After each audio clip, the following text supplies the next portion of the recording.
আরজিকরের ৯ আগস্ট রাতের ঘটনায় ঘটে যাওয়া নৃশংসভাবে খুন ও ধর্ষণ হতে হয়েছে তিলোত্তমাকে।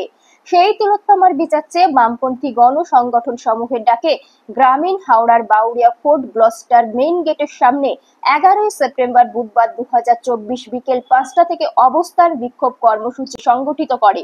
অবস্থান বিক্ষোভ থেকে একাধিক দাবি ওঠে। আরজিকর কাণ্ডের সঠিক বিচার চাই, তথ্য প্রমাণ লোপাটের বিরুদ্ধে দোষীদের শাস্তি চাই, স্বাস্থ্যমন্ত্রীর পদত্যাগ সহ একাধিক দাবি ওঠে। ঘটনায় অভিযুক্ত সবাইকে হেফাজতে নিয়ে দ্রুত তদন্ত করতে হবে। অবস্থান বিক্ষোভ কর্মসূচিতে উপস্থিত ছিলেন সিআইটিইউ সহ বামপন্থী গণসংগঠন সমূহের একাধিক নেতৃত্ব। राज्य से बहुत से देश के इतिहास गुजरा हुआ है और इतिहास में आजादी में हाथ लेने वाले बहुत से बड़े बड़े शायर थे और बहुत से बड़े बड़े योद्धा भी थे जो इनकलाब के लिए आवाज भी उठाया था। इसी राज्य से भगत सिंह, इसी राज्य से नेताजी सुभाष चंद्र बोस भी निकला हुआ है, इसी राज्य से खुदीराम बोस भी निकला हुआ है, इसी राज्य से और भी बहुत सारे लोग हैं जो कि देश की आजादी में हिस्सा लिया। তারা আবার ভেদ ধরে তারা আবার বলছে উই ওয়ান্ট জাস্টিস ফর তিলোত্তমা। আমরা দেখেছি তো আসিফার মতন কাশ্মীরের ঘটনা। মেয়েটি ৯ বছরের বয়স ছিল, মেয়েটিকে মন্দিরের মধ্যে নিয়ে গিয়ে পুরোহিত ৩ দিন ধরে তাকে ধর্ষণ করেছিল, ৩ দিন ধরে তাকে ধর্ষণ করে মেরে ফেলা হয়েছিল।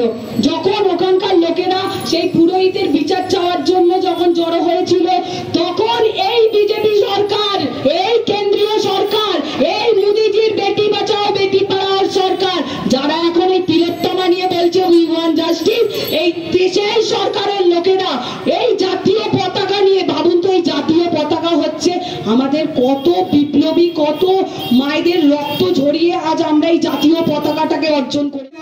হাজরা বেগম, বেগম রোকেয়ার মতো স্বাধীনতা সংগ্রামীরা মেয়েদের কথা বলে গেছে, স্বাধীনতা সংগ্রামীরা দেশের স্বাধীনতার জন্য সংগ্রাম করে গেছে। সেই বাংলায় এত নৃশংস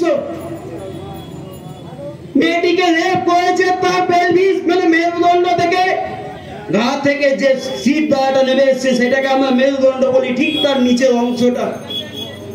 নিচের অংশটাকে তোরা ভেঙে ফেলেছে, পেলভিস যাকে বলে, পেলভিসকে ভেঙে ফেলেছে। যখন তার দেহ পাওয়া যাচ্ছে অর্ধনগ্ন দেহ, তারপরেও আমরা ভেবেছিলাম সরকার হয়তো কোনো স্টেপ নেবে, না নেয়নি। বামপন্থীরা যে লড়াইয়ের সামনে দাঁড়িয়ে করছে, সে লড়াই মামুলি জায়গায় যাবে না, বৃত্ত বাড়বে। বামপন্থীরা লড়াইয়ের আন্দোলনের সংগ্রামে এখনও পর্যন্ত যে মানুষের সাড়া পেয়েছে অতীতে, তা দেখা যায়নি, নজিরবিহীন এখন রাজ্যে। এখানে মুখ্যমন্ত্রী তার পদত্যাগের জন্য দিন গুনছে। আমরা পশ্চিমবঙ্গবাসী দুনিয়ার সমস্ত মানুষের কাছে আরও একটা বড় লড়াইয়ের দিকে যাচ্ছে, যে দ্রুত সুপ্রিম কোর্টের প্রধান বিচারপতি মাননীয় চন্দ্রচূড় এখন বসে আছেন, তার কাছে আমরা একটা বৃহৎ আকারের ডেপুটেশন পাঠাচ্ছি পশ্চিমবাংলা থেকে, যে দ্রুত তদন্ত শেষ করতে হবে, প্রকৃত দোষীদের শাস্তি দিতে হবে, সর্বোচ্চ সাজা। এটা ১। ২, প্রমাণ ধ্বংসের কাজে প্রত্যক্ষ পরোক্ষভাবে যুক্ত ব্যক্তিদের বিরুদ্ধে কঠোরতম আইনানুগ ব্যবস্থা নিতে হবে, যা করতে হবে দ্রুততার সঙ্গে।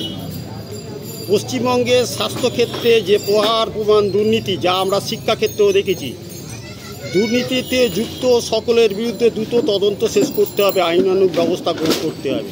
সুপ্রিম কোর্টের প্রধান বিচারপতি অতীতে কখনো দেখিনি আমরা যে এই ভূমিকা, সুপ্রিম কোর্টের ট্র্যাক রেকর্ড একেবারেই ভালো না। স্বাভাবিকভাবে লক্ষ লক্ষ ইমেল ইতিমধ্যেই বামপন্থীদের তরফ থেকে সুপ্রিম কোর্টের প্রধান বিচারপতির কাছে আমরা পাঠিয়েছি। এবার আমরা গণস্বাক্ষর করছি। এই মুহূর্তে এখানে কয়েকশো আমরা স্বাক্ষর আজকেই করেছি, মানুষের কাছে রেসপন্স ভালো। এই স্বাক্ষরের মধ্যে দিয়ে মানুষের কাছে আমরা বার্তা দিতে চাই যে লড়াই দীর্ঘস্থায়ী হবে। এই লড়াই বৃত্ত বাড়ছে, এই লড়াইকে আমরা দীর্ঘস্থায়ী জায়গায় নিয়ে যাব। আগামী 13 তারিখেও কলকাতার বুকে দুদিন অবরুদ্ধ হবে, দুদিন 13 এবং 14 তারিখ লালবাজার ঘেরাও হবে। তারপরে বিভিন্ন গ্রাম মহল্লায় গণমিছিল হবে। আমাদের যা আভাস, আগামী দিনে লড়াই দীর্ঘস্থায়ী হবে, উৎসব চলবে, উৎসব হবে প্রতিবাদের। এটাই হচ্ছে বামপন্থীদের মূল বক্তব্য। মনোজ ব্যানার্জি, বামপন্থী গণসংগঠনের মধ্যে আমরা হচ্ছে শ্রমিক সংগঠনের পক্ষ থেকে আমি রয়েছি। রিপোর্ট জি লাইভ নিউজ।